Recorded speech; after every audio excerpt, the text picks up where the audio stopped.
Ya, vamos a comenzar, siendo las 10:04. Muchas gracias a todos por la puntualidad. Vamos a dar inicio al nuevo webinar de BUC sobre la ley Carin y la prevención del acoso laboral, acoso sexual y violencia en el trabajo. Bueno, me presento, mi nombre es Macarena Labra, yo soy Product Manager de los módulos de cultura de BUC y hoy tengo el honor de tener a dos grandes acompañantes y panelistas, Francisca Yuneman, ella es abogada de profesión y presidenta de la Fundación Chile Mujeres. Bienvenida, Fran. Muchas gracias a ustedes por la invitación a conversar. El honor es mío estar contigo y con Jorge hoy día. Gracias, Fran. Y también tenemos a Jorge Arredondo, Pacheco en honor a su madre, socio y director del área laboral del estudio AZ. Bienvenido, Jorge. Gracias, gracias Macarena por esta nueva invitación y encuentro a conversar respecto a esta ley. Realmente es un agrado compartir con la Fran, hemos estado en otras instancias, pero primera vez aquí en una actividad de BUC, así que esperamos que efectivamente la información que entreguemos sirva a todos quienes se están conectando. De todas maneras. Les comento algunas cosas antes de partir con el webinar. Este webinar está siendo grabado y se va a compartir tanto el video como el material que nuestros panelistas han preparado, así que por supuesto que tienen que estar atentos, pero también les va a llegar por sus correos toda la información que estemos presentando. También los invito a hacer todas sus preguntas a través del chat. En honor al tiempo, creemos que va a ser difícil poder abordarlas todas, entonces el equipo de Book va a estar recopilando las más repetitivas o reiterativas para poder abordarlas al final. Nos vamos a tomar los últimos 20 o 15 minutos para poder abordar la gran mayoría de las preguntas, ¿ya? Así que muy invitados a que estén súper activos haciendo preguntas, comentarios, etcétera. ¿Qué es lo que vamos a ver hoy día? Como dijimos, vamos a abordar lo relacionado a la ICARIN, que es prevención del acoso laboral, sexual y violencia en el trabajo. Vamos a abordar entonces el contexto, cómo nos enfrentamos a esta nueva ley, la descripción y alcance de lo que significa la ley ICARIN. Vamos a mostrar también un nuevo producto, bueno, ya no está nuevo, lo lanzamos en septiembre del año pasado, que tenemos desde BUC un nuevo canal de denuncia. Y esto también, en el fondo, como contexto, BUC, el propósito que tiene es buscar, o sea, desarrollar lugares de trabajo más felices, ¿ya? Pero sabemos que una parte fundamental para lograr eso es lograr organizaciones seguras y transparentes. Y en búsqueda de eso es donde nosotros dijimos, bueno, ¿cómo podemos ayudar a apalancar a que las empresas logren esto? Desarrollemos un canal de denuncia que permita ofrecerlo a que los colaboradores, y en este caso nuestro canal de denuncia no es exclusivo para los colaboradores, sí es uno de ellos, sino que para toda la comunidad o personas relacionadas a la empresa, llámese clientes, proveedores, contratistas, directores, etcétera. Entonces, encantados de que también pueden mostrárselo para que ustedes también lo puedan incluir dentro de su gama. Y por último, como ya lo había dicho, la oportunidad de poder revisar todas las preguntas y resolverlas aquí entre la Fran, Jorge y yo. Ya, Fran, te doy el pase. Vamos a comenzar el punto 1, ¿cómo nos enfrentamos a esta nueva ley? Bueno, saludarlas y saludarlos nuevamente a todos quienes nos acompañan hoy día. Mi presentación es bastante explícita en cuanto que quise, como pregunté a BUC, y les van a pasar después la presentación, no solamente el webinar mismo, quise dejar de forma escrita, de forma muy precisa, varios conceptos, tanto de la ley misma, de lo que establece el Código del Trabajo, como ciertos casos y ejemplos de acoso laboral y sexual que acaban de salir en la suceso. Yo voy a poner el cronómetro porque yo le prometí a la Maca que no me iba a pasar del tiempo, así que lo puse. Bueno, ¿qué es el acoso sexual? Cuando nosotros estamos en derecho, estamos en temas legales, es demasiado importante comprender las definiciones, porque en las definiciones están los principios y están los elementos de aquellas cosas que constituyen actos que tienen efectos ciertos ante la ley. Entonces, el acoso sexual es decir que una persona realiza en forma indebida por cualquier medio requerimientos de carácter sexual no consentidos por quien los recibe y que amenace o perjudique su situación laboral o su oportunidad de empleo. O sea, acá tenemos una ausencia de consentimiento, tenemos requerimientos de carácter sexual no consentidos y que tienen como consecuencia que amenacen o perjudiquen su situación laboral o su oportunidad de empleo. El acoso laboral, que esto es lo que más incertidumbre está produciendo, ¿cierto? Porque esta ley homologa el acoso laboral al acoso sexual. Antes nuestro Código del Trabajo tenía el acoso sexual en un nivel más elevado, con una mayor regulación, y ahora los homologa, los deja exactamente con el mismo nivel de regulación, y sale que toda conducta constitutiva de agresión u hostigamientos ejercida por el empleador o por uno o más trabajadores en contra de otro u otros trabajadores por cualquier medio, ya sea que se manifieste una sola vez o de manera reiterada, y que tenga como resultado para él o los afectados su menoscabo, maltrato, humillación, o bien amenaza o perjudique su situación laboral o sus oportunidades de empleo. Por lo tanto, acá nuevamente tenemos que tiene que tener consecuencias estos actos de agresión u hostigamiento. O sea, la agresión o hostigamiento, por supuesto, van a producir consecuencias negativas. Violencia en los lugares de trabajo, esto es una figura nueva, se toma el convenio 190 de la OIT, no existía en nuestra legislación laboral, y acá esta figura lo que hace es que las organizaciones también se van a tener que hacer cargo por actos de personas que no son parte de la organización. Entonces, la violencia en el trabajo ejercida por terceros ajenos a la relación laboral la constituyen las conductas que afecten a las trabajadoras y a los trabajadores con ocasión de la presentación de servicio por parte de clientes, proveedores, usuarios, entre otros, ¿ya? Y uno acá se pregunta, bueno, ¿por qué la empresa se va a tener que hacer cargo y asumir ciertas responsabilidades o ayuda a las personas cuando son actos de terceros? Y esto porque a veces hay políticas de la organización, o incluso a veces actos que no son de política, pero que te llevan a ciertos problemas de violencia en el trabajo por el ejercicio de tus funciones. O sea, esto no es por cualquier cosa.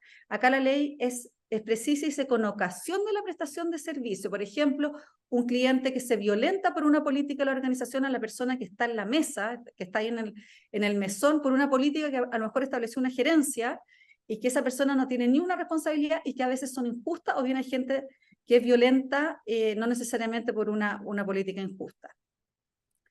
Luego, ejemplos de acto constitutivo del acoso sexual, y esto también quise dejárselo, acá están todas, se los puse todo, porque ha habido bastante mala información con respecto a los actos que dicen que la ley establece que son actos de acoso sexual, acoso laboral o violencia en los lugares de trabajo. Lo que establece la ley son las definiciones que yo le acabo de decir. Eso es lo único, la ley no pone en ningún caso. Estas 18 actos que según la ley son constitutivos de acoso laboral, que ha salido en distintos medios de comunicación, eso fue una opinión de un académico, no es lo que establece la ley. Por eso la precisión de esta presentación. Pero la circular de la Superintendencia de Seguridad Social establece algunos ejemplos, ¿ya? Y cuáles son ejemplos que la suceso nos pone como constitutivos de acoso sexual: enviar mensajes o imágenes sexualmente explícitos o participar en acoso o coerción sexualizada a través de plataformas digitales sin el consentimiento del destinatario, ofrecer recompensas o beneficios a cambio de favores sexuales o amenazas con consecuencias negativas ante la negación, presionar a alguien para que realice una actividad sexual en contra de su voluntad mediante amenaza, manipulación u otros medios, contacto o comportamiento sexual no deseado o no consensuado, incluyendo contacto físico, roce contra alguien, pellizcos, besos deliberados no deseados. En general, cualquier requerimiento de carácter sexual no consentido por la persona que lo recibe. Estos son ejemplos, pero acá yo les quiero hacer una advertencia.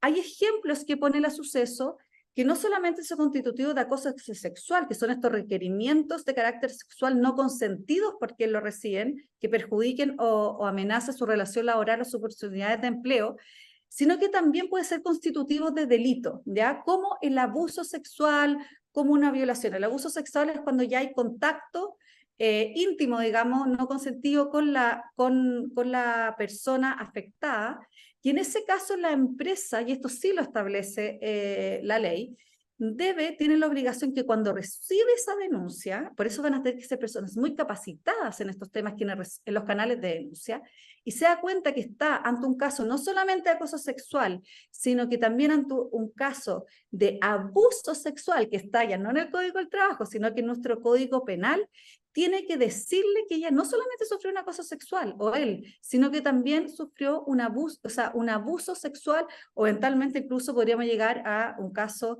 tan grave y tan extremo como una violación, y las empresas se lo van a tener que comunicar, o sea, van a tener que saber la diferencia entre delitos y acoso sexual. Sigamos, Maca. Ahora, otro ejemplo constitutivo de acoso laboral, y acá la circular te da 10 ejemplos de qué actos constituirían acoso laboral. Insisto, son ejemplos, no están en la ley, están en una circular de la Superintendencia de Seguridad Social y no son taxativos, es decir, pueden haber otros casos que sí constituyan. Jugar el desempeño de un trabajador de manera ofensiva, ¿ya? Aislamiento, cortar o restringir el contacto de una persona con otras, privándola de redes de apoyo social, ser aislado, apartado, excluido, rechazando, ignorando, menospreciando, ya sea por orden de un jefe o por iniciativa de los compañeros de trabajo, el uso de nombres ofensivos para inducir el rechazo o condena de la persona, usar lenguaje despectivo, insultante para despreciar o degradar a alguien, hacer comentarios despectivos sobre la apariencia, inteligencia, habilidades, competencia profesional o valor de una persona.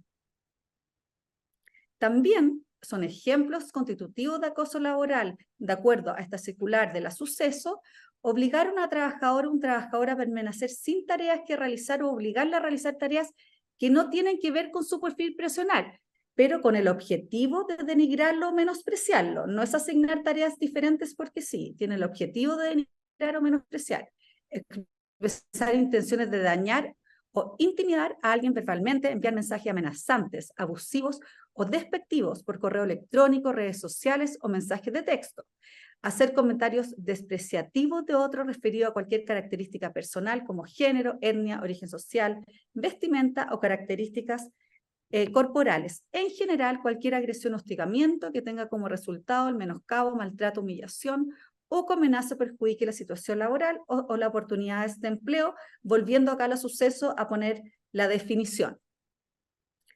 Ahora, como acto constitutivo de violencia en los lugares de trabajo, como ejemplo, la Superintendencia de la Seguridad Social señala grito, amenaza, uso de garabato, palabra ofensiva por estos clientes, usuarios, proveedores, ¿cierto?, que van a relacionarse con las personas de la organización, golpes, zamarreos, puñetazos, patadas o bofetadas, conductas que amenacen o resulten lesiones físicas, daños materiales en los entornos laborales utilizando por las personas trabajadoras su potencial muerte, robo, asalto en los lugares de trabajo, obviamente por el impacto y el daño psicológico que esto puede producir en que la empresa va a tener que ayudar, apoyar a esa persona por haber sufrido estos actos violentos mientras está en ejercicios de sus funciones.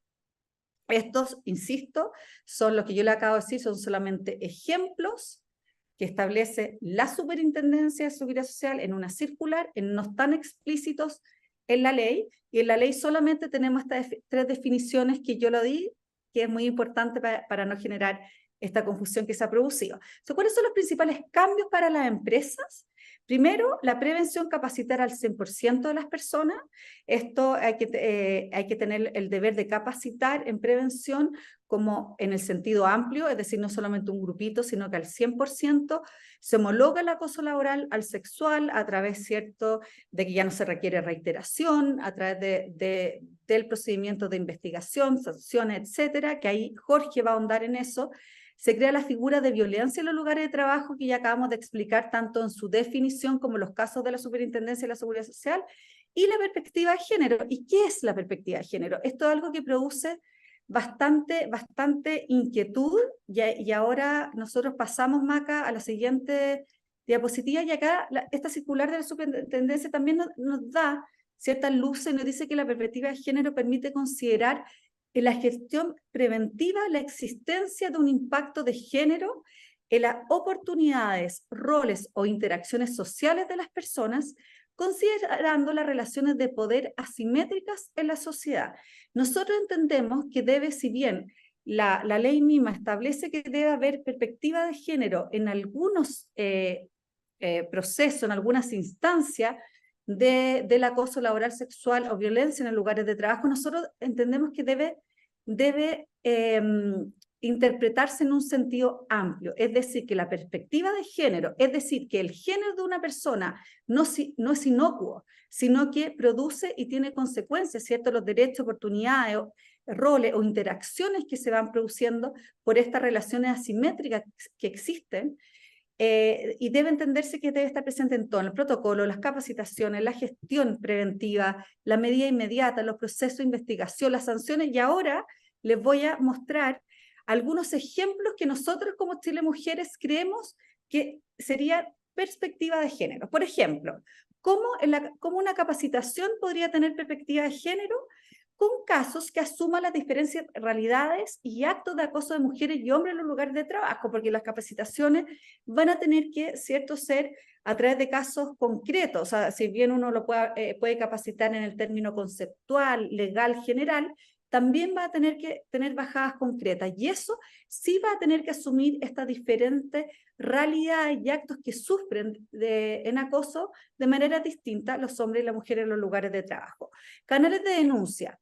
Nosotros creemos que la recepción de las denuncias debe ser por equipo mixto compuesto por hombres y mujeres para no desestimar denuncias, porque cuando solamente un hombre recibe esa denuncia, hay una tendencia a desestimar algunos actos como constitutivo de acoso laboral o sexual o violencia en los lugares de trabajo. Por lo tanto, nosotros creemos que el canal de denuncia podría tener una perspectiva de género a través de este equipo mixto que recepciona. Medidas inmediatas, que las medidas inmediatas no perjudiquen a la víctima. Por ejemplo, el teletrabajo, porque raramente esta medida inmediata para proteger a la persona que tiene la obligación de la empresa a tomar, que dice, oiga, no van a tener contacto, ahí nosotros decimos, entonces la mujer se va a teletrabajar, porque se tiende a vincular la adaptabilidad laboral con la mujer. Pero resulta que esa mujer, que es la denunciante, la potencial víctima, a lo mejor, ese que se prueba, quiere seguir presencial, no quiere ella desvincularse e invisibilizarse a través del teletrabajo. Por lo tanto, ojo con la medida inmediata.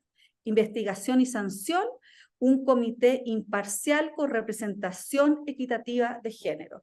Eso nosotros creemos que son ejemplos de cómo la capacitación, canales de denuncia, medida, etcétera, podría tener perspectiva de género. Ahora, ¿están las empresas preparadas? Y acá yo les quiero mostrar a grandes rasgos unos datos. Ustedes pueden descargar el informe de equidad empresarial y buen gobierno corporativo que lanzamos Chile Mujeres, Instituto de Directores y la OIT en enero de este año. Yo a grandes rasgos lo voy a decir, de las 80 empresas más grandes en este informe, con los datos que tuvimos, 10 no consideraban en nada lo que el acoso, el 35% y 32% de las organizaciones no estaban capacitando en acoso laboral y sexual respectivamente. En el 52% de la empresa había tenido denuncia de acoso laboral, el 37,5% tuvo denuncias de acoso sexual. Esto no es una mala noticia, porque las denuncias por sí mismas pueden ser un indicador de que las personas están confiando en los canales de denuncia de las organizaciones y se están atreviendo a mostrar estos casos. Y luego, a través de este estudio de opinión que hicimos para el Día del Trabajo, que junto con CADEM, las víctimas de acoso sexual, claramente hay una brecha de género. Tenemos un 11% de mujeres que dicen haber sufrido acoso sexual, un 4% de hombres, y ahora, si es que nos vamos al acoso laboral, vemos que no hay tanta brecha de género. Un 37% de las mujeres dice haber sufrido acoso sexual y un 40% de los lugares de trabajo. Y en la denuncia de acoso nosotros vemos que las mujeres, solamente el 20% está denunciando, y vemos que las mujeres mayores de 55 años son las que menos denuncian, y a la vez en las diapos anteriores, que ustedes van a poder revisar con calma, vemos que esas mujeres mayores de 55 son las que más han sufrido, por ejemplo, acoso sexual, las que menos están denunciando. Por lo tanto, las generaciones más jóvenes vemos menos incidencia de estos actos y mayores denuncias, lo que significa que vamos por buen camino, el cual se va a reforzar a través de esta ley. Y mi última invitación es mídanse, es necesario medirse para gestionar. Nosotros tenemos un instrumento de acoso Chile Mujeres, nos pueden escribir a contacto@chilemujeres.cl, porque para gestionar hay que medirse a través de indicadores, cómo están en el cumplimiento de la ley, cómo se están preparando para esta ley y cómo están en buenas prácticas. 15 minutos con 26 segundos, Maca, Fran, te pasaste. precisa. No, de verdad que muchas gracias, muy valioso. Y creo que aquí todos nuestros oyentes comparten conmigo que es muy valioso poder tener en concreto qué actos sí son considerados y cuáles no, porque también al momento, bueno, nosotros lo hemos conversado también antes, al momento de capacitar, también es importante decir, oye, esto se considera y esto no, ¿ya? Jorge, te doy la palabra. Vamos a ver, descripción y alcance de la ley Carin. Sí, muchas gracias, Maca. Yo espero tener la misma disciplina que tuvo la Fran en sus 15 minutos con 25 segundos, así que también estoy tomando acá el tiempo de forma más artesanal porque estoy con un papelito, no con el teléfono. Pero bueno, en primer lugar, la idea obviamente es complementarnos con lo que señaló la Fran desde mi lado, desde un punto de vista legal. Yo ya he tenido la oportunidad en otras instancias de hablar de ley Carín, entonces respecto de la audiencia que tenemos, obviamente me interesa no repetir, sino que cada vez ojalá entregar nueva información, teniendo en cuenta lo siguiente, para quienes nos están escuchando. El día de ayer salió y se masificó por redes sociales, y que no lo tenga puede acceder en la página web de la Dirección del Trabajo, o si no, me escribe directamente a mí, a mi correo, lo voy a dejar después en el chat. Salió el dictamen interpretativo de la Dirección del Trabajo respecto a la ley Carín. Es un dictamen que tiene 25 hojas y que estaba siendo esperado respecto a una ley que entra en vigencia el 1 de agosto de este año. Yo creo que eso es bien bueno tenerlo claro, que estamos hablando de una ley dictada, pero que aún no entra en vigencia, y lo que estamos haciendo es adecuándonos al contenido de esa ley, porque en mi concepto es de las leyes más relevantes durante el año 2024, por lo que voy a señalar a continuación. Además de entonces tener el dictamen de la ADT, que salió en el día de ayer, tenemos esta circular de la Superintendencia de Seguridad Social, que es la que mencionó también la Fran, disponible también en la página web de la Superintendencia de Seguridad Social. ¿Por qué yo digo, y lo que he señalado siempre, que creo que ley Carín es la ley más relevante del año 2024, en un contexto que tenemos ley de conciliación de vida laboral y familiar en enero, ley de 40 horas en abril, ley Carín en agosto y ley de responsabilidad penal persona jurídica en septiembre? Porque es un cambio cultural y un cambio de estándar en la forma de relacionamiento de las organizaciones, en la forma en que el empleador se hace cargo de cierta problemática, en que su primera respuesta no es el despido, sino que su primera respuesta va a tener que ser la investigación, porque así se lo encomienda la ley, donde en esa investigación tiene un rol que adoptar. Su rol es la imparcialidad, es la confidencialidad, es una perspectiva de género en la investigación, y con personas que mantienen su relación laboral vigente, a la cual hay que adoptar medidas de resguardo, y que el día de mañana potencialmente pueden seguir conviviendo en conjunto. Porque Ley Carín tiene dos focos. Tiene un foco en la prevención y tiene un foco en la investigación. Yo le voy a agregar un tercero que es más adelante, pero tiene dos focos, prevención e investigación. No, ¿qué tenemos en prevención ahí, Maca? En la prevención, el empleador tiene un deber de resguardo de la vida y salud de los trabajadores, tanto de los trabajadores directos como también de los trabajadores indirectos en un régimen de subcontratación.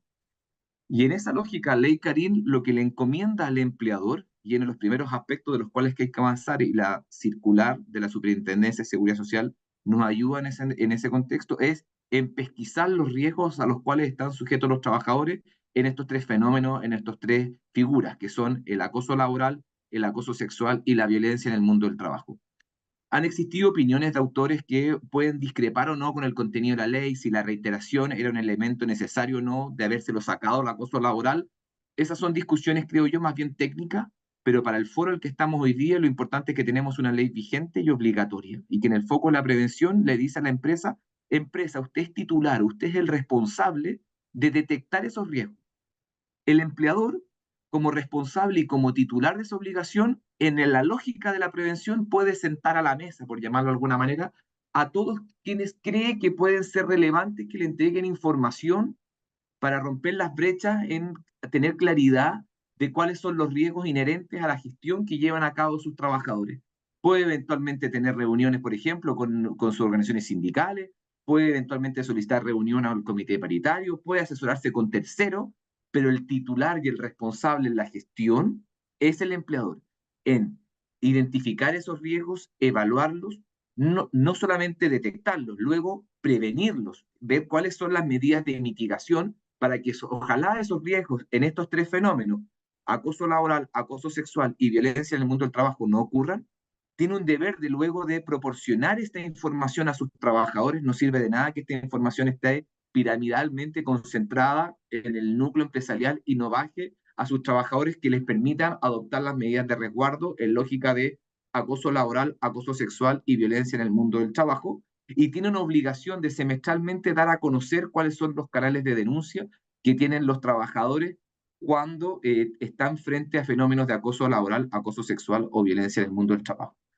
En acoso laboral y en acoso sexual, quienes pueden ser, en primer término, ya la Fran puso las definiciones, pueden ser de carácter horizontal o vertical, pueden ser entre compañeros de trabajo o con un cargo de jefatura, puede ser del mismo género o de distinto género, y en ambos casos, y a mí lo que me parece relevante, es que la consideración de haber estado expuesto a una situación de acoso laboral, acoso sexual o violencia en el mundo del trabajo es en el sujeto receptor de la situación.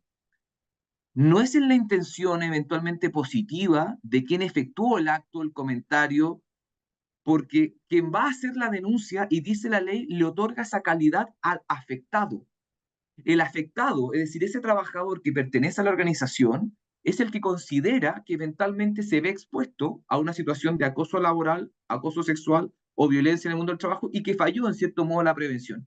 Si eso pasa, y si podemos, Fran, Maca, perdón, pasar al siguiente punteo, si eso ocurre, si eso ocurre, si ese trabajador considera que se vio expuesto a una situación de acoso laboral, acoso sexual o violencia en el mundo del trabajo, puede interponer una denuncia, donde empezamos ya con ciertas modificaciones respecto de la realidad actual, porque en la realidad actual nosotros tenemos una definición de acoso laboral, tenemos una definición de acoso sexual y no teníamos una definición de violencia en el mundo del trabajo. En el acoso laboral teníamos una definición de lo que era, no teníamos un mecanismo de investigación en la ley y teníamos que establecido que era una causal terminación del contrato sin derecho a indemnización.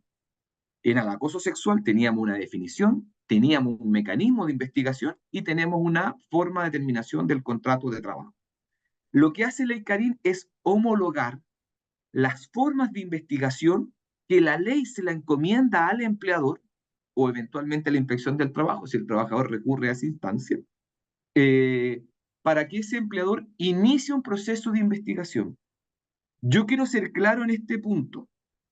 La ley no busca, y perdón que lo ponga en estos términos, no busca la satisfacción de los involucrados en un proceso de investigación, en darle en cierto modo la satisfacción al denunciante o al denunciado respecto de la conclusión a la cual llega o a la medida a adoptar.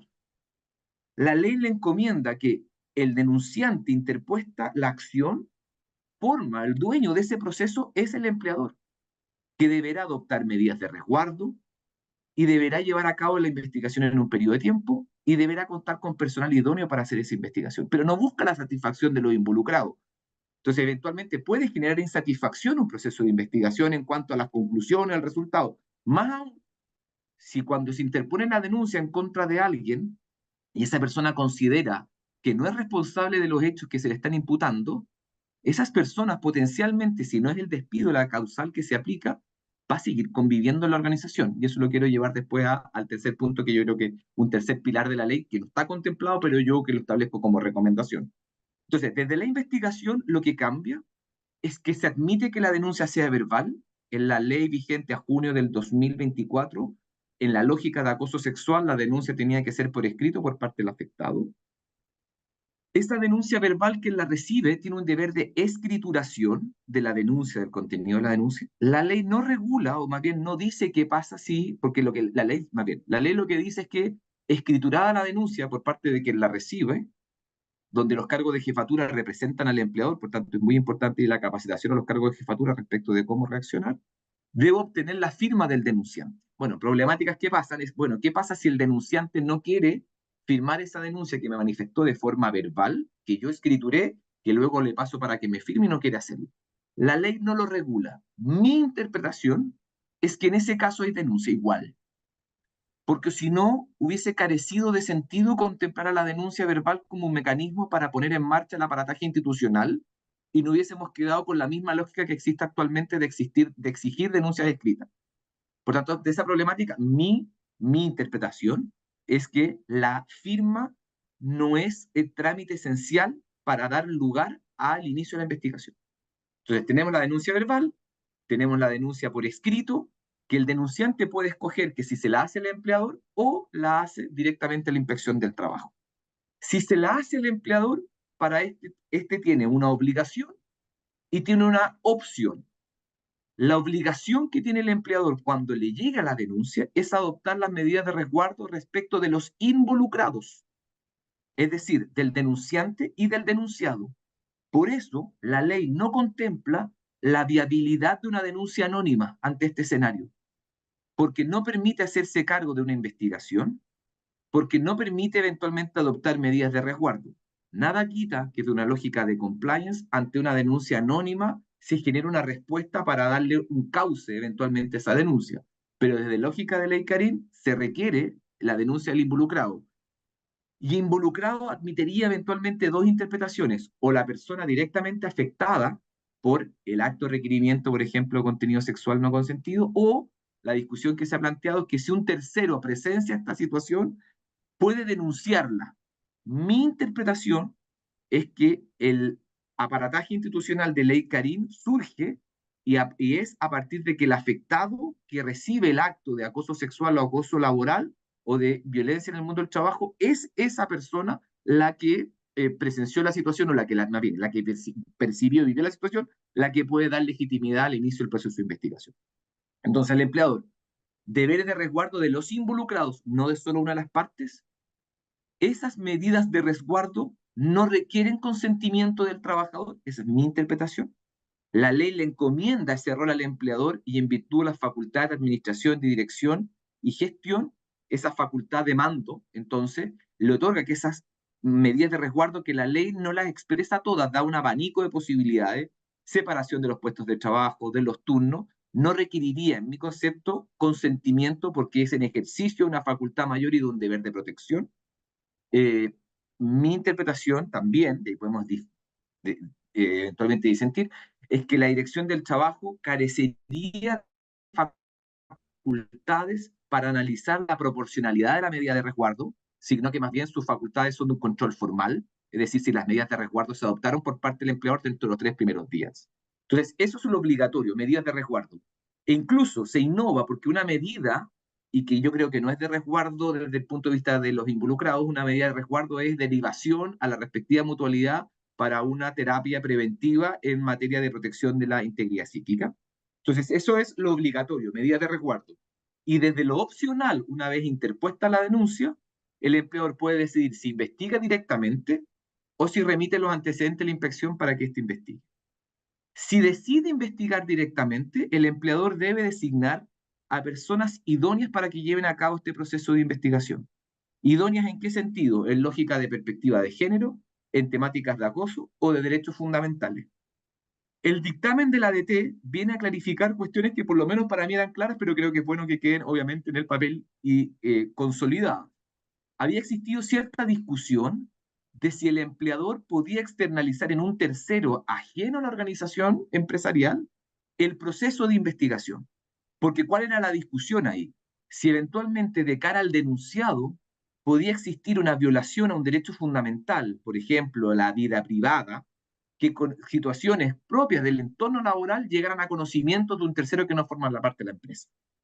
Otra tesis, dentro de la que yo sustento, es que si la ley me habla de idoneidad del investigador y esa idoneidad no está al interior de la organización y además las conclusiones jurídicas a las cuales arriba ese investigador tiene una relevancia fundamental de cara a un potencial juicio, entonces es viable que la empresa lo externalice. La DT ya dejó claro eso en su dictamen de ayer y permite la asistencia técnica por parte de un tercero que va a tener las mismas obligaciones que el empleador. Confidencialidad, celeridad, presunción de inocencia, respecto a las personas que están involucradas en el proceso.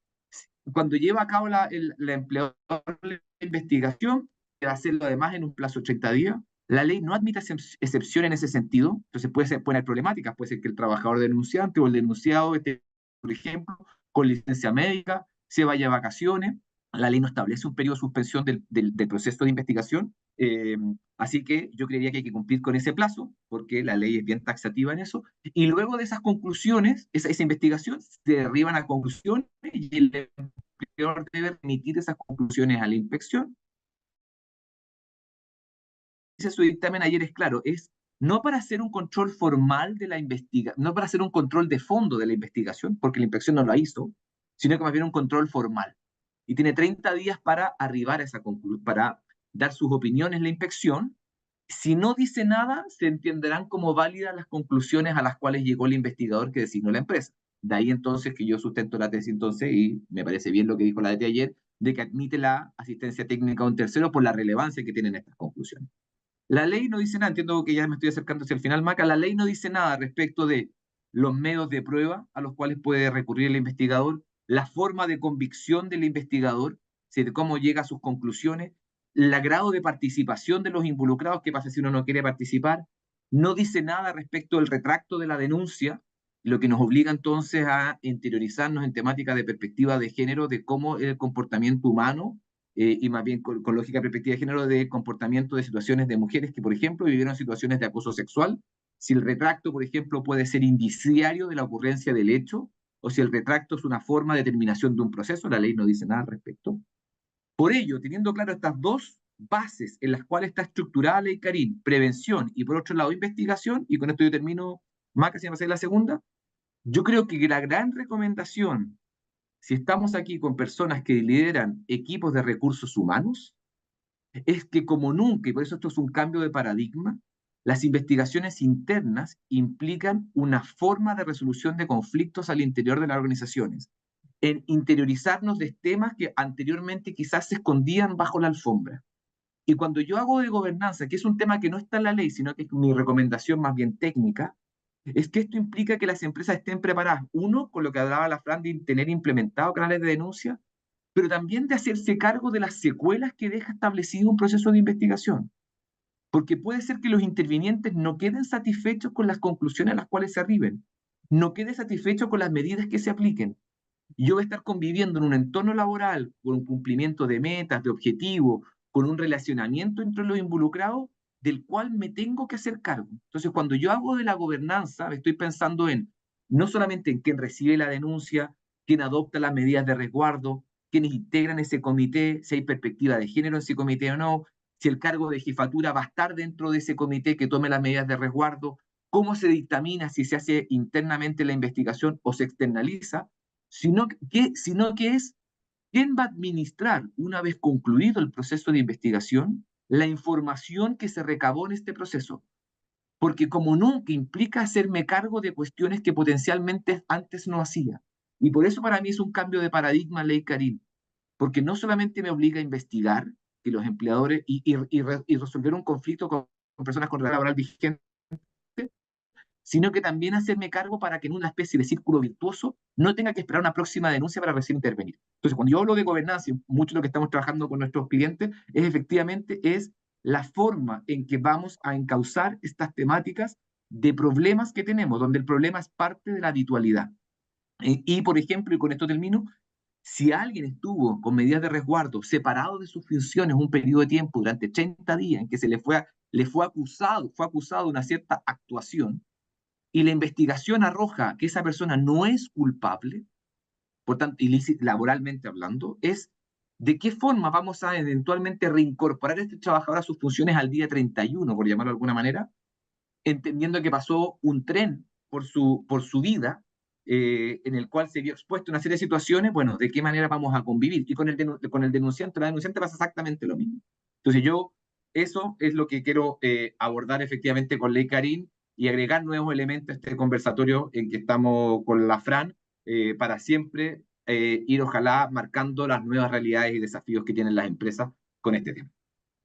Creo haber Magnífico. abarcado Maca en el tiempo, no lo tomé porque Genial. estoy con mi papelito, Te pero, pasaste por 2 minutos 29 segundos, Jorge. ahí ven.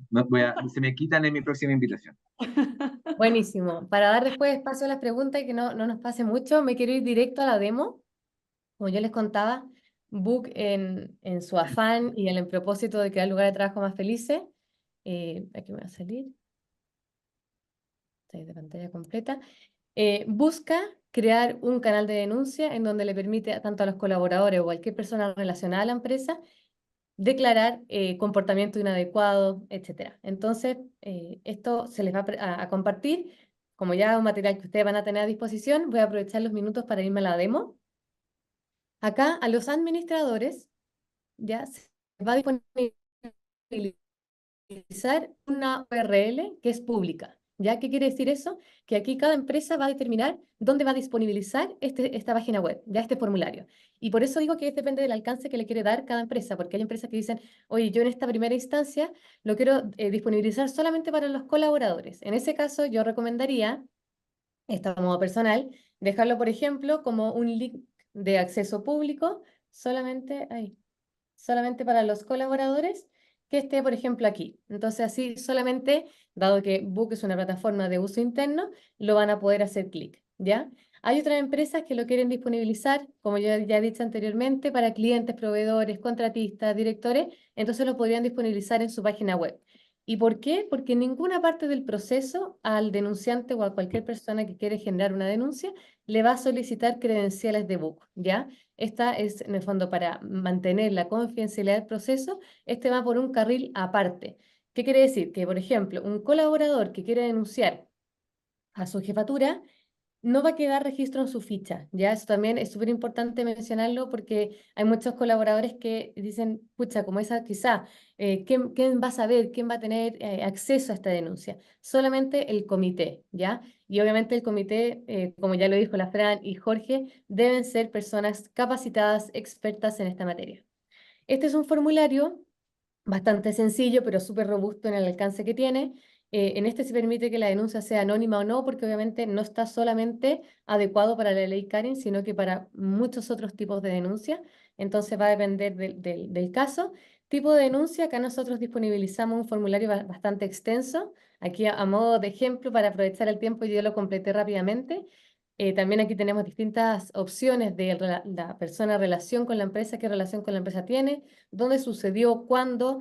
Describe el hecho. Acá es un formulario que va a ser tan extenso o tan corto dependiendo de lo que necesite el denunciante. Persona objeto de la denuncia, ya nos dijo la Fran y Jorge que es necesario que estén ambas partes identificadas para poder llevar a cabo una buena investigación, las medidas de separación, etcétera. Y los adjuntos, obviamente, para llevar a cabo una investigación se necesita evidencia, material de apoyo, etcétera. Una vez que el denunciante envía la denuncia, aquí ojalá que no me pida nada más porque ya como lo tenía, le van a entregar al denunciante unas credenciales que son únicas y repetibles. Ya acá le hacemos harto hincapié para que descarguen estas credenciales porque esta le va a permitir poder hacer seguimiento. Entonces, aquí, seguir denuncia. Entonces, aquí, por ejemplo, yo como denunciante olvidé subir un archivo, que es muy importante para evidenciar.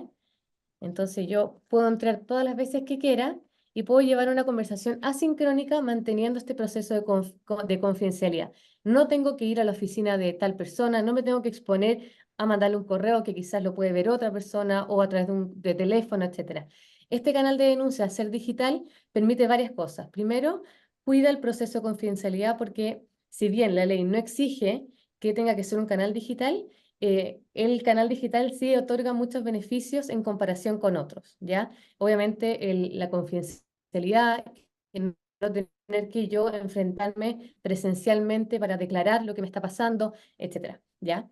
También te permite llevar una conversación asincrónica y poder hacer seguimiento a esta denuncia. Entonces aquí el denunciante puede ver por escrito toda la denuncia que completó en el formulario y en actividad va a poder llevar esta conversación asincrónica. Solamente a modo de ejemplo, puede escribir lo que necesite, puede seguir subiendo todos los archivos que necesite y publica. Ya de esta manera va llevando esta conversación.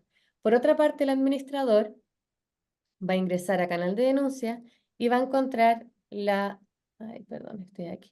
Y va a encontrar que tiene una nueva denuncia. Va a ingresar a ella y va a encontrar la misma información que el denunciante completó en el formulario. Obviamente va a poder descargar toda la evidencia y va a poder también poder dejar muchas gracias por la confianza, por ejemplo,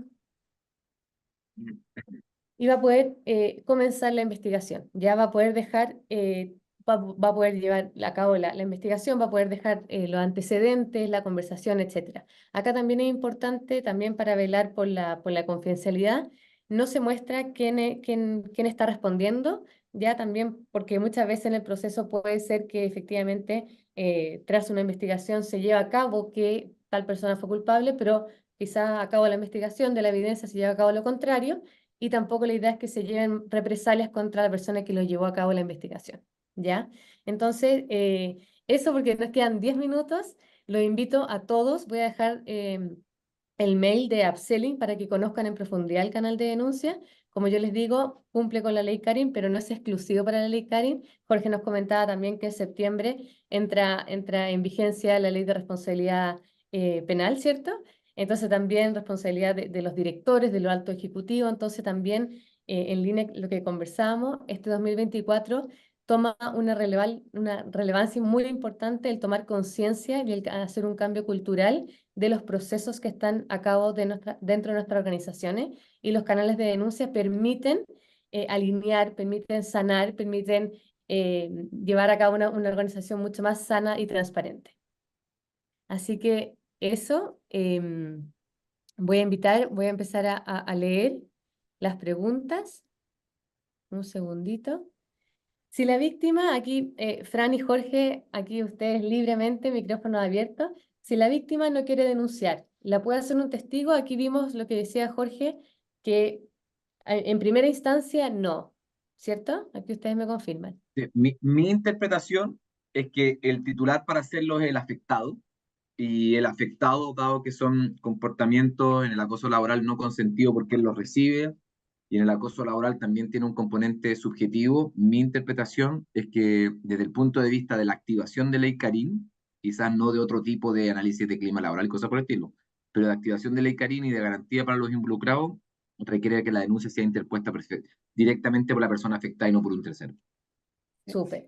Otra Maca, pregunta para... Sí, No sé cómo lo a mí dice me Fran. gusta, sí, no, perdón, a mí me gustaría, con respecto a eso, es un tema bien importante. Salió, de hecho, en el último comité redactiva, que es la comunidad de empresas, a las cuales Buque es parte, que están comprometidas con trabajar sistemáticamente la igualdad de género, la diversidad, la inclusión. En el último comité que tuvimos salió este tema. Y lo que, claro, lo que dice Jorge conversa con lo que son en general los delitos como de acción privada, ¿ya? Es decir, estos no son delitos, dejémoslo claro, pero conversa como con ese espíritu de la legislación en general, que son temas tan privados que se les deja a las personas. Pero lo que están haciendo a empresas cuando se enteran por testigos es que igual toman acciones, no activan lo que es el proceso mismo de investigación y sanción, porque eso sí requiere la denuncia de la persona, pero sí toman las medidas de prevención, de capacitación, de hablar con las personas, si es que, sobre todo, para medir el ambiente laboral, etc. O sea, no es que la empresa se quede paralizada, respeta la decisión de esa persona, pero sí toma medidas para que, fuera del proceso de acoso laboral, sexual o violencia en lugar de trabajo, debería ser lugares de trabajo, si esas conductas no se vuelvan a producir. Y por eso yo súper. mencionaba el tema de la gobernanza, es decir, que Sí. esto vas a tener que tener claro efectivamente los caminos que se gatillan ante información que te va llegando. Porque lo que hablamos ahora es ley Karin, plazos, procedimientos, sanciones, deber de información en la DT, pero es ley Karin con derechos y deberes para las partes. Pero por eso creo que la gobernanza es una cuestión mayor que no solamente dice relación con ley Karin, sino que con la forma de gestión de información que te llega a la institución. Sí. Súper. Lo otro en relación a las capacitaciones, ¿quién debiese capacitar al equipo que va a llevar a cabo la investigación, al comité? Eh, a ver, la ley lo que dice es que si el empleador decide investigar, el investigador debe tener una idoneidad en tres tipos: en temáticas de acoso, perspectiva de género y derechos fundamentales, eh, que permita entonces algún tipo de acreditación respecto de la idoneidad de ese investigador, donde además, dado lo que hablamos anteriormente, se admite la externalización o la asistencia técnica por parte de un tercero que no forma parte de la empresa. Eh, por tanto, claro, no es que yo vería poco probable que sea el empleador directamente el que capacite, salvo que sea una empresa efectivamente que se dedique a ese rubro, sino que más bien va a tener que recurrir a una expertise que otorgan universidades o centros de estudio en estas tres temáticas, en perspectiva de género, acoso y derechos fundamentales. Ya, pero igual ahí tenemos un desafío como sociedad porque todas las empresas que tienen, o sea, tienen la obligación de tener comité, a no ser que lo externalicen, A ¿cómo no ser esas que lo personas, extienda. imagino que es la duda que tienen todos los que Bueno, nos a ver, oyen? yo no sé si Claro, puedo ¿cómo? pasar el dato, pero bueno, si lo paso y no se podía, me censuran. Por ejemplo, dos abogadas Sí, de mi equipo están haciendo un curso en la Universidad de Urfibañez, así para hacer un ratito ahí, que se llama Género y Derecho, a propósito de temáticas de perspectiva de género. En temas de se tienen que derechos, formar. sí, claro, sí, Sí, obviamente, sí, para tener la idoneidad es porque tienes un perfeccionamiento previo para tener esa idoneidad, o porque tu currículum ha llevado que tu carrera efectivamente tienes cursos con acreditación. Por eso yo creo que por eso la externalización era bien relevante, porque puede ser que muchas empresas su core no sea y no tengan expertise. Y ojo, esto le aplica a todas las empresas y de todas las sí, industrias. Por tanto, da lo mismo el tamaño. Entonces puede ser que no tengas la expertise adentro, porque efectivamente tu estructura administrativa es muy pequeña. Entonces, por eso el tema de la exacto. externalización era bien relevante, porque es un mecanismo de respuesta ante una necesidad. No sé Sí, si también justo Chile ahí Mujeres Natalie puede nos capacitar en dice, tema de perspectiva de género. Sí, sí, yo creo que hay que distinguir también que, o sea, no solamente tienen que ser personas, organizaciones expertas, yo creo que eso es clave, eh, pero, sino que también hay distintas capacitaciones según a quién tienes que capacitar en la organización. O sea, uno hay que capacitar desde el directorio, la gerencia de primera línea, de una forma totalmente distinta a lo que son las personas de la organización en general. Hay que capacitar a las personas que van a estar recibiendo esta denuncia, tratando esta denuncia, viendo si se abre la investigación para que cumplan con todas las exigencias legales. Estamos a la espera también, y eso también es importante para quienes nos acompañan hoy día. Falta todavía un poco de regulación porque aún no sale el reglamento del Ministerio del Trabajo que va a establecer más precisiones aún, sobre todo con lo que concierne a la investigación. Entonces ahí también tenemos una patita pendiente que no lo podemos exponer todavía con Jorge acá porque no está el reglamento, y eso también va a precisar aún más. Pero primero, no son las mismas capacitaciones para todas las personas, hay personas que son responsables y hay otras personas y también hay que a todas capacitarlas en el tema legal, que es sumamente importante que todas las personas manejen ciertos conceptos legales, y también capacitarlas en cuanto a la cultura que va más allá de lo que está establecido en el Código del Trabajo, que es una cultura de respeto. O sea, yo creo que las capacitaciones se tienen que marcar en el respeto hacia las personas de la organización, dentro de lo cual esta ley Karen cumple un rol, pero no es el único factor determinante en las relaciones de las personas. de todas maneras. Fran, tú comentabas que dentro de lo que indica la ley, el 100% de la organización debe estar capacitada y también las empresas deben informar semestralmente, o sea, 2 veces al año, cuáles son sus canales de denuncia. Sobre el primer punto, eh, cuando llegue el 1 de agosto, ¿existe un porcentaje de la empresa que debe estar ya capacitada o qué plazo tienen para capacitar al 100%? Mira, que sea el 100% es algo que nosotros interpretamos como Fundación Chile Mujeres, en el Ya. sentido que tanto la perspectiva de género se debe interpretar en un sentido general y no solamente, por ejemplo, para la investigación. Y también la capacitación también se tiene que interpretar en un sentido general de capacitar al 100% de las personas. No es que la ley te diga usted pero es lógico, porque en el fondo, y además que tienes que capacitar de acuerdo no solamente a la jerarquía, por decirlo de alguna forma, de otra organización, sino también a las funciones y roles dentro de una organización. En una empresa tú puedes tener personas, ¿cierto?, que están en una obra, en una faena, en la industria misma, ahí en la planta, y otras que están en la gerencia, en una oficina. Te fijas, hay industrias que son con mucha presencia femenina, hay otras con muy poca presencia que son muy masculinizadas. Entonces, hay que adecuar las capacitaciones mucho a la realidad del rubro y la realidad de las distintas personas y los roles que tienen en la organización. Ahora, que de aquí al 1 de agosto, el 1 de agosto empieza a regir la ley, no es que de aquí al 1 de agosto las empresas van a tener que cumplir con la ley, van a tener que empezar a aplicar la ley. Y a mí me gustaría, en fondo, yo por lo menos, Jorge, interpreto que si no tienen el 100% de las personas capacitadas, pero comienzan el 1 de agosto a capacitar, estarían plenamente en cumplimiento de la ley, obviamente, porque antes de eso Sí, no la obliga. claro, yo creo que ahí mencionado varias cosas, Frank, y me parece bien complementarla en el sentido siguiente. Uno, los cargos de jefatura, cualquier persona que tenga gente a su cargo representa a la empresa. Si ahí Sí. no nos perdamos, la empresa no es el presidente del directorio, el directorio, el gerente general o la primera o segunda línea. Cualquier persona, efectos laborales, que tenga jefe y entregue instrucciones diariamente o habitualmente, esa persona representa al empleador. Por tanto, la capacitación y el efecto cascada en la información a esos cargos de jefatura y modelar su comportamiento con lógica de ley Karin es sumamente relevante. Uno.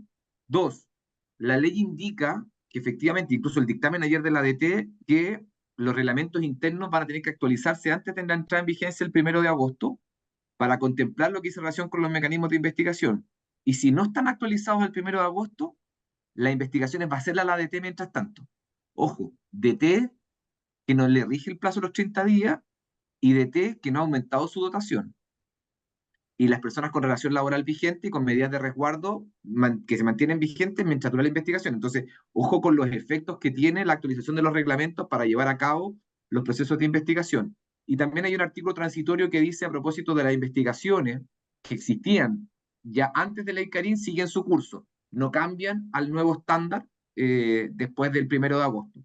Y a propósito de lo que dice la Fran, efectivamente, esta capacitación, es que este deber semestral, lo más relevante es que tenga ya la prevención al 1 de agosto lista. Si no puedes recién el 1 de agosto empezar a identificar los riesgos, porque ese supuestamente deber de resguardo lo tienes que tener incluso desde hoy, pero desde el 1 de agosto eso ya es ley. Entonces, cualquier investigación, cualquier denuncia que te llegue después del 1 de agosto y se tramite ya abajo, lógica de ley Karin, y habrá que ver cómo está contemplado en tu reglamento interno o no, asociándolo a lo que dijo el dictamen de la DT en el día de ayer. Oye, ese dictamen es bien importante porque te aclara un poco más los plazos con respecto a la pregunta que hiciste. O sea, de aquí al 1 de agosto va a tener que estar ya el reglamento, el protocolo nuevo en los reglamentos internos de la empresa. Eso es clave. Lo tienen que trabajar ya, claro. Pero haciendo presente un temita, que no tenemos todavía la resolución del Ministerio del Trabajo que fije Claro, las directrices de los procedimientos de investigación en cuanto a, claro. ahora, nada quita que tú ya puedas avanzar. Estamos avanzando yo con nuestros clientes en temáticas de revisar y establecer un flujograma de intervención ante investigaciones, pero habrá que después complementarlo con la resolución del Ministerio, que ojalá no salga el 31, que ojalá no salga el último día antes de que entre en vigencia el ICANN, pues si no no vamos a tener tiempo para actualizar. O sea, nosotros esperamos que salga esta semana, Jorge, el reglamento, porque si no, ¿cómo las Sí. empresas van a estar preparadas de aquí al 1 de agosto? Yo Imposible. soy, yo soy solo un speaker, no tengo ese nivel de injerencia, pero Vamos a reclamar. Oigan, nos pasamos, otros estamentos los tienen. Yo lamentablemente soy solo un colaborador del derecho del trabajo. oye, nos pasamos en la hora, así que quiero agradecerle, Francisca, Jorge, por la valiosa información, la forma de contarnos, de expresarnos todo su conocimiento y visión sobre el tema. Me encantaría que aprovechen la oportunidad de despedirse de de la gran audiencia que tenemos, así que muchas gracias a todos los que nos acompañaron. Que ya nos empezamos a despedir. Muchas gracias. Yo por mi lado, efectivamente, mencionar, porque leí por ahí el dictamen de la ADT es el 362/19, está publicado en la página web de la ADT, y ahí el dato eventualmente el que les interesa, yo en mi LinkedIn, que es Jorge Redondo Pacheco, paso el dato, no tiene ningún costo ni nada por el estilo, obviamente, así que no hay comisión ni nada, publico varias cosas de índole laboral, por tanto ahí está disponible, obviamente, este webinar, pero noticias, la circular de la suceso, el dictamen de la ADT, disponible si alguien quisiera descargarlo, y otros news y temas laborales, ningún problema que quiera hacer los seguimientos por esa línea puede acceder a esta información. Y en la prevención, avanzar la prevención de aquí a agosto y en los mecanismos de investigación. Eso por mi lado y como cierre, y agradecer obviamente la invitación y compartir con la Fran en esta instancia. No, muchas gracias, Jorge, hasta yo también aprendí escuchándote. Maca, Book, muchas gracias por esta invitación. La verdad que estamos todos en un proceso, todos aprendiendo de forma continua. Está pendiente todavía este reglamento del ministerio, por lo tanto tampoco tenemos todos los elementos sobre la mesa todavía. Nosotros vamos a lanzar a finales de julio una guía para empresas justamente con todo, que va a reunir la ley, va a reunir la circular, va a reunir los dictámenes, va a reunir el reglamento de forma muy simple a través de preguntas y respuestas para que todas las empresas, cualquier persona de la organización la pueda entender, a través de un checklist donde van a poder ver qué están cumpliendo, qué no están cumpliendo, con sugerencias, buenas prácticas, más allá de la ley, que también se ajustan a lo que establece la OIT a través de este convenio. Y por mientras tenemos disponible este instrumento Chile Mujeres, como yo le contaba, ahí nos pueden escribir, porque lo preguntaron varias veces en el chat, contacto@chilemujeres.cl, porque tú, para poder gestionarlas mejor y poder adaptarte, tienes que saber qué es lo que tienes bien, qué es lo que no tienes, qué es lo que tienes mal. Por ejemplo, nosotros nos ha tocado empresas que han tenido canales de denuncia anónima, sobre todo algunas multinacionales, porque tienen directrices de otros países que no conversan en nada con la legislación chilena. Entonces, las multinacionales tienen que tener especial cuidado en la aplicación de la ley de acoso, porque cumplen con estándares de afuera y tienen que cumplir con la ley chilena, y aquello que va por sobre la ley chilena en cuanto a buenas prácticas lo pueden asumir. Así es que eso es lo que nosotros podemos aportar como fundación. Les vamos a estar contando también el momento exacto de lanzamiento de esta guía como apoyo a todas las personas, insisto, de manera muy simple, para que nadie se quede fuera de esta nueva cultura de respeto a la cual la ley Karin aporta. Ya se pasaron. Muchas gracias a a las personas que nos acompañaron. Tremenda participación. Como siempre, un honor. Y este tema da para tanto, así que esperamos verlos pronto, en otra oportunidad. Muchas gracias, que esté muy bien, nos Muchas vemos. gracias, Maca. Adiós, Fran, nos vemos, Muchas que esté bien. gracias. Chao. Y a Adiós, todos que chao. nos acompañaron, un abrazo grande.